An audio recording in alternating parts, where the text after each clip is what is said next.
know if anyone else is coming. It looks like every representative is here so far. So I'll go ahead and begin. My name is Dale Long. I am the Chief of Police for the Conway Police Department. Just want to give you a little bit of a prepared statement to start off. Then I will open up for some questions afterwards. The Conway Police Department is investigating two separate homicides that have occurred this year. On January 10th, we responded to the area of Hemingway Street, and we found Tyree Graham had been shot. He was transported, and he later died at a local hospital. A few weeks later, on February 1st, we responded to the area of Rufus Street and 8th Avenue, and we found Jameer Johnson had been shot on scene, and he had already passed away, was deceased on scene there. We have received information from various sources trying to link and saying that the two cases are linked to each other. We are following up on those leads.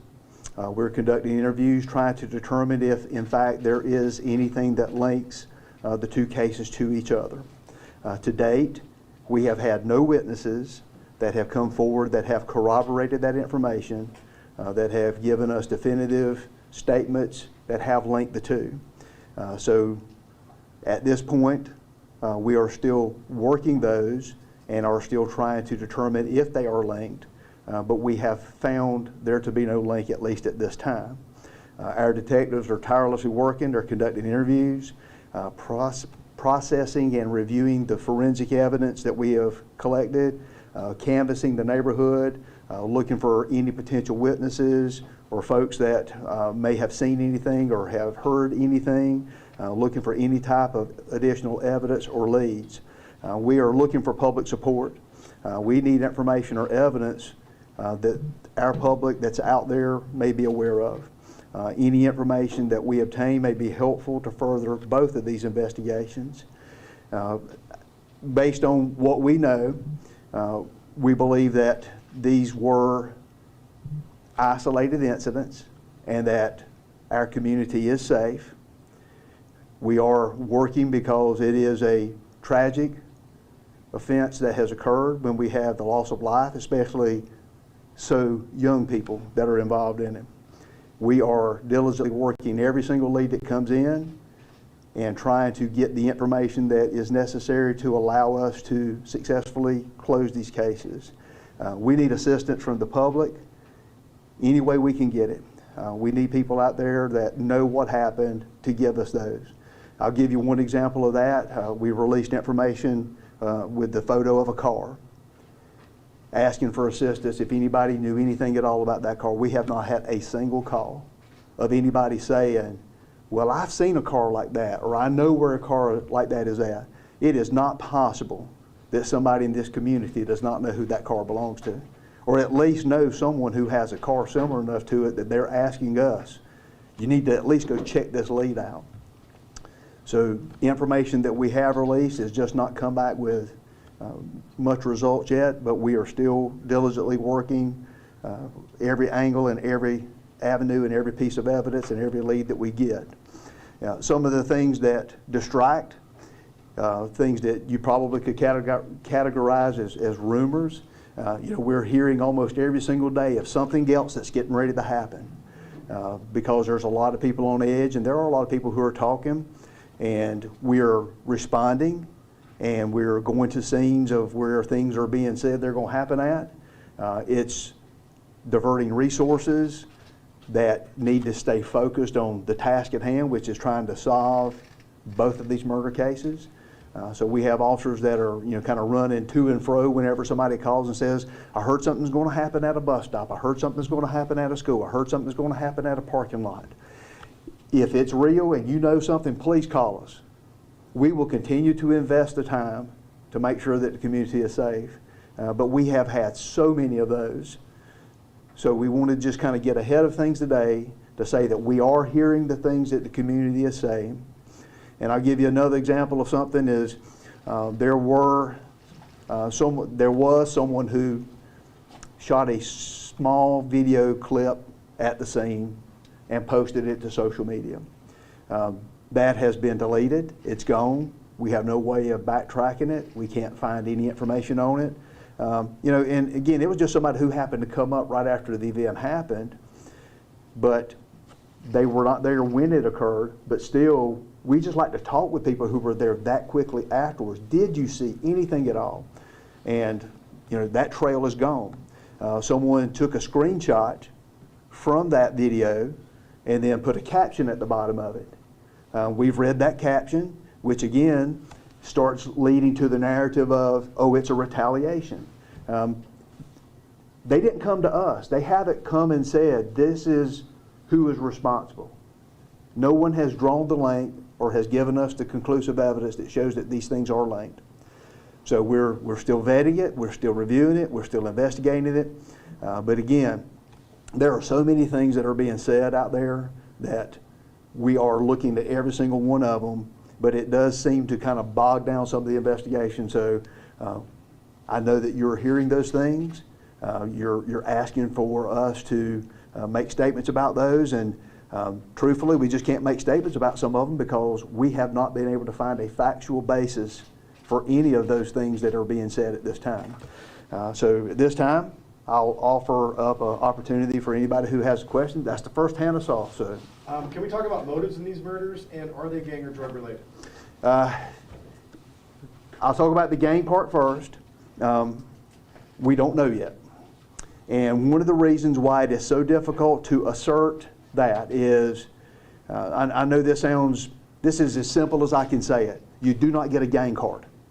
Okay, so trying to say that a person is in a gang is not as simple as, let me see your driver's license and now let me see your gang ID, who you affiliate with. So those things are being said and we're vetting them to see if that is indeed true. So we don't know at this time. We have not had anybody who came up and said this person was in a gang, this person was in a rival gang. So we're investigating that because there is the potential that it is. As far as motive goes, you know, that is something that gets developed as we get closer and closer to a person, is the why. You know, usually the who is the first thing we try to solve, and then once we know who did it, then it's like, now why did you do it? So we don't always know why somebody did something until we find out who it is who did it. So at this point, it would be just a little out of line for me to try to speculate on what we think the motive might be, because I do not know the thought process of that person. Yes, ma'am. Are there plans for extra patrols in these areas? We have increased the patrols there, and I'll tell you, a lot of the narrative that we've been hearing has centered around some of our local schools. We have stepped up our presence in the schools. I know that there have been some parents that have called and said they noticed it and wanted to know if there was anything they needed to be fearful of. I do not believe that there is anything they need to be fearful of. It is a precautionary measure for us that we keep hearing things about, you know, it's going to happen after school or somewhere around the school, because you know, Jameer Johnson was a student. Now, he was not a student at one of our city-based schools, but you know, he knows plenty of people that went to Conway. So I don't know what's being said in other area schools, but in our local schools, it's just always that, hey man, we hear something might be happening. So we have increased our patrols. We have added staffing with our SROs at our schools just to make sure we've got at least another set of eyes there to help out. Yes, ma'am. So with Tyree Graham, is he not the same person that was involved in several other cases, including murder and some other, like, that was linked to maybe a possible shooting prior to that? You'll have to do your public index searching there to research all of that. I do not know right now off the top of my head his full criminal history, what he did or did not have. So I would send you to the solicitor's office and or to public index for that. Yeah, my question though was the relation. Sorry. Obviously, you were talking about, you know, whether this was retaliation. Okay. Because clearly those lined up. So, but you don't know at this point. No, we have not had anything that has come to us that said something that he had been involved in may have been the reason for this. You made the statement earlier that folks in Conway are safe. So Yes. what's the police department's policy on saying there's no risk to the community, no threats to the community, if there's no arrests that have been made? Well, here is a couple of things that I'll tell you that lead me to believe that the unfortunate victims in both of these homicides were the intended victim. with Tyree Graham, there was another person in the car, and they have been less than forthcoming with us about what they know. So talk about how difficult it is to investigate a case when you have an eyewitness that is sitting in the car and says, I don't know what just happened. So that person was not shot. Only one person. On the morning of February 1st, when Jameer Johnson was shot, there were other people on the street. There were other people walking. There were other people in the neighborhood. And no one else was approached. No one else was shot at. So it appears, at least in both of these cases, there was a singular victim that whoever the subject is that picked them, that was their victim, and then they just left and fled the scene. Can you talk about that for a minute? Hold on 1 minute. Yep. Front row here, you had a question?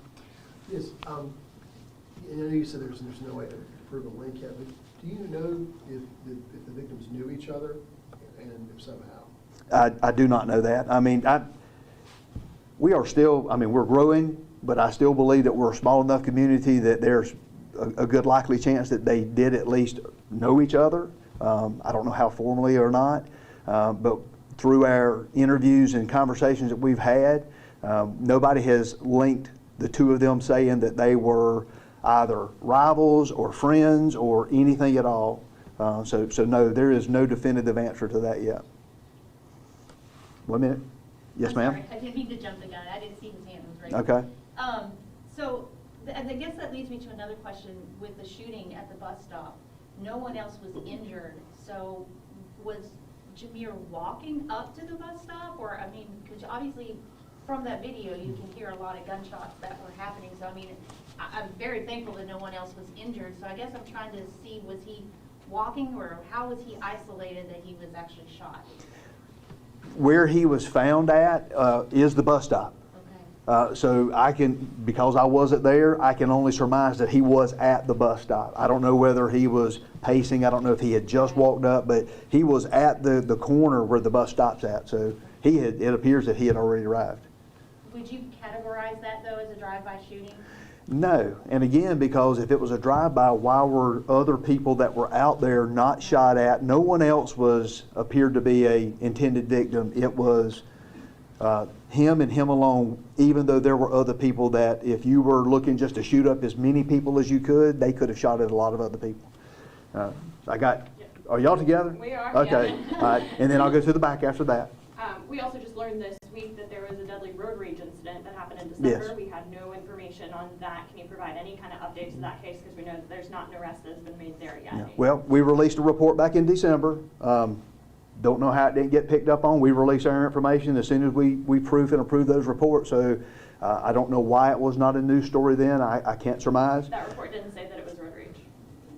I don't know that we would have titled it that, but anyway, whatever it was titled, I'm sorry, just read for the content and you would have read the information in there that stated what happened. I can say that with that case, we're at a point this coming week, we are going to meet with our solicitor, have them to review all of the evidence in that case, and make any potential charging decisions to go forward. Yes? You mentioned that you're getting tips about possible retaliations. Can you elaborate on that? Because you mentioned some of them are possible school threats? No, we're just hearing from people who are in the school just saying something might happen. And again, that causes us to respond so that we can be present just in case. There has been no threats towards the schools. They have not said that anything is like this school's going to get shot up, this is going to happen. But it's, thankfully, it is the great relationships that our school resource officers have, that they have kids in these schools that are coming to them saying, let me tell you what I heard. So at least there is some information that is being shared. Truthfully, we don't know what we may have prevented because we did respond to areas around town where people were saying something might be going to happen.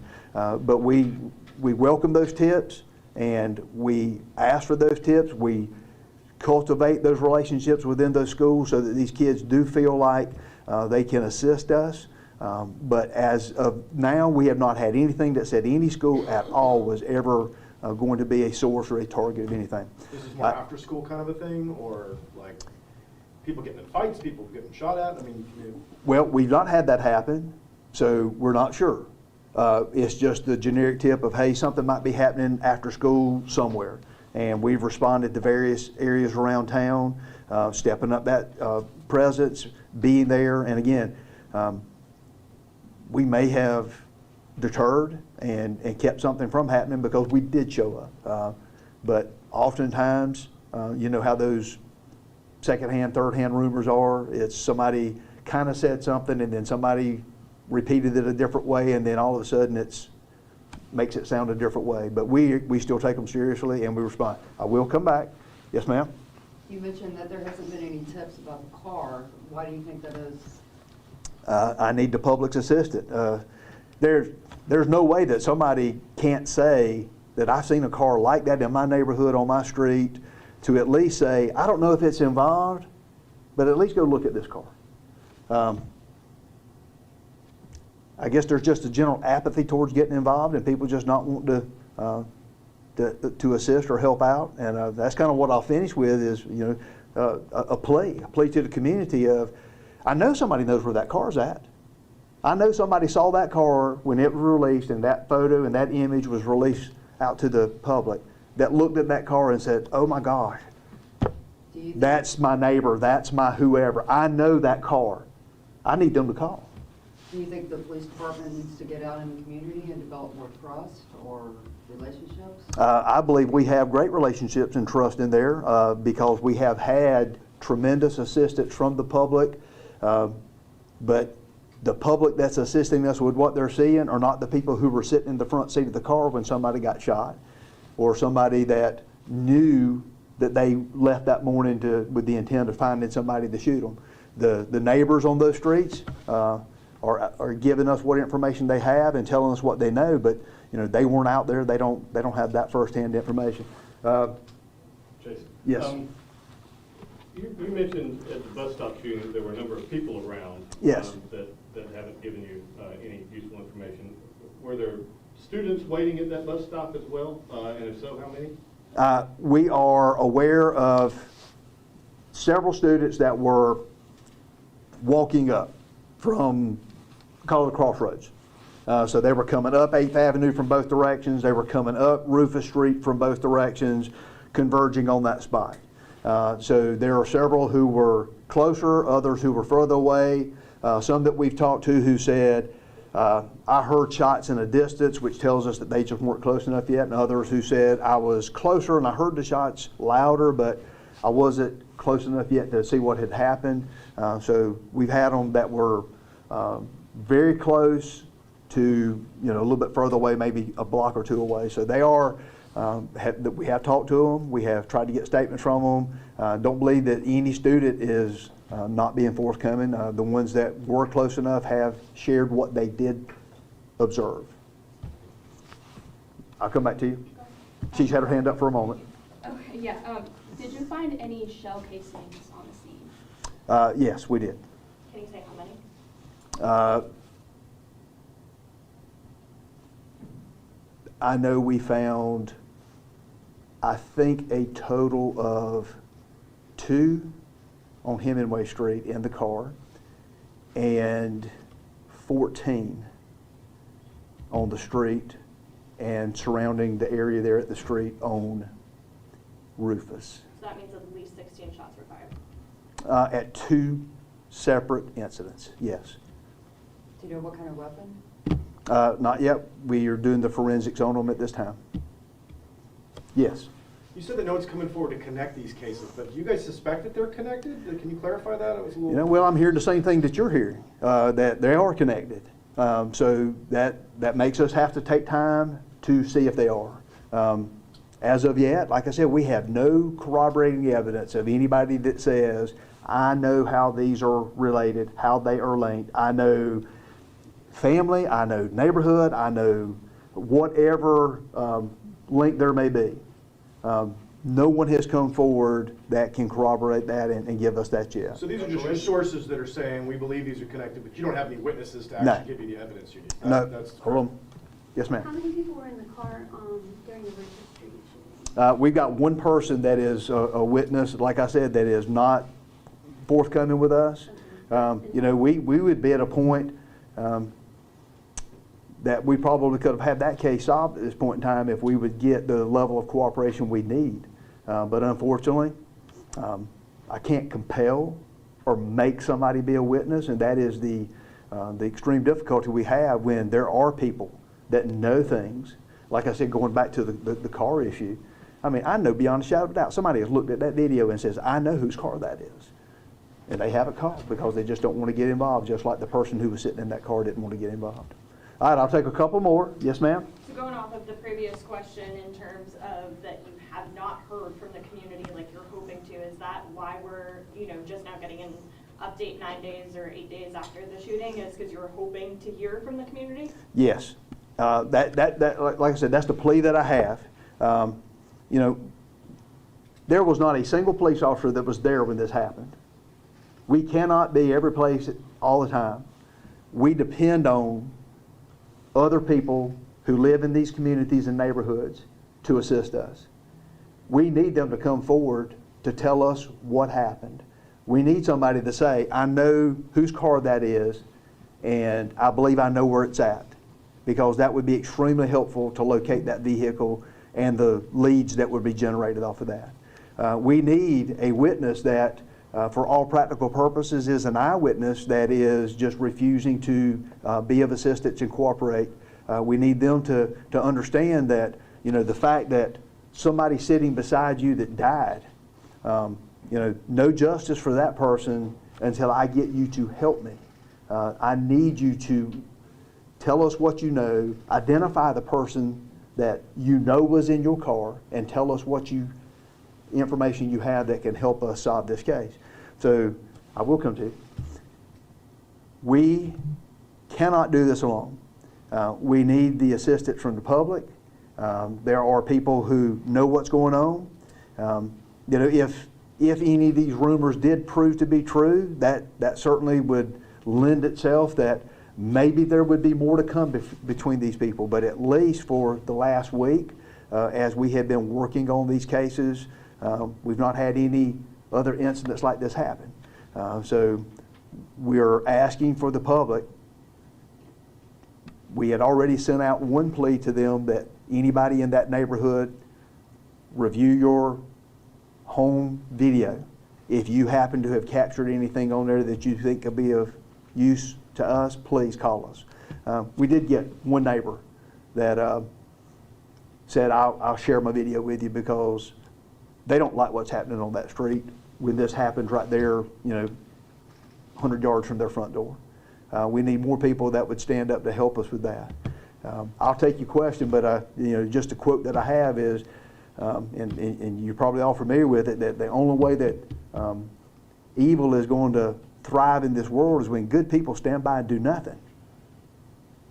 There's too many good people in these neighborhoods, these communities all around town, and I need them to step up and be the good people we need and tell us what they know. Tell me where that car's at. Tell me who you know to be involved.